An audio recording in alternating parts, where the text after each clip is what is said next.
La deuxième étape du plan de paix entre Israël et le Hamas devait être lancée après la signature du plan américain pour Gaza. Le Hamas l'avait accepté, ne manquait que la signature de Benyamin Netanyahou qui l'a rejeté. Écoutez le Premier ministre israélien. Israël rejette le document en 15 points. L'armée n'effectuera aucun retrait du territoire palestinien tant que le Hamas ne sera pas véritablement désarmé. Par ailleurs, l'armée continuera de contrer les menaces pesant sur nos forces et nos citoyens.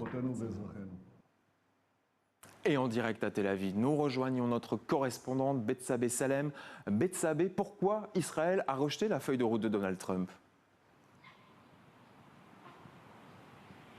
Eh bien parce que ce retrait progressif qui était prévu de l'armée israélienne de la bande de Gaza est jugé trop risqué côté israélien et surtout parce que nous sommes à 2 mois et demi des élections législatives en Israël et les partis d'extrême droite de la coalition de Benyamin Netanyahou pourraient facilement lâcher Netanyahou pour une question comme celle du retrait de l'armée israélienne de Gaza. Et bien sûr, Benyamin Netanyahou doit répondre aux attentes de son électorat et plus largement aux attentes d'une vaste partie de la population israélienne qui d'abord n'est pas dupe, qui considère que le Hamas n'a pas l'intention une seconde de véritablement déposer ses armes, mais qui considère aussi qu'à la moindre occasion, le Hamas pourrait mener des attaques contre les communautés israéliennes du Sud. Et c'est pour cela d'ailleurs que Benyamin Netanyahou a insisté sur le fait que le Hamas doit se débarrasser non seulement de ses armes lourdes comme les roquettes, mais aussi de ses armes légères, c'est-à-dire, vous savez, les kalachnikovs, les pistolets, toutes sortes de fusils d'assaut, afin qu'il ne soit plus une menace pour les Israéliens,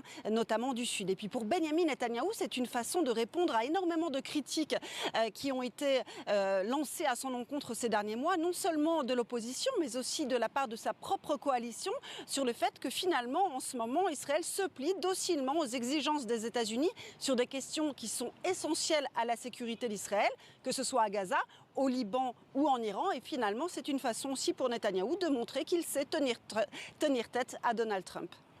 Merci Bethsabée.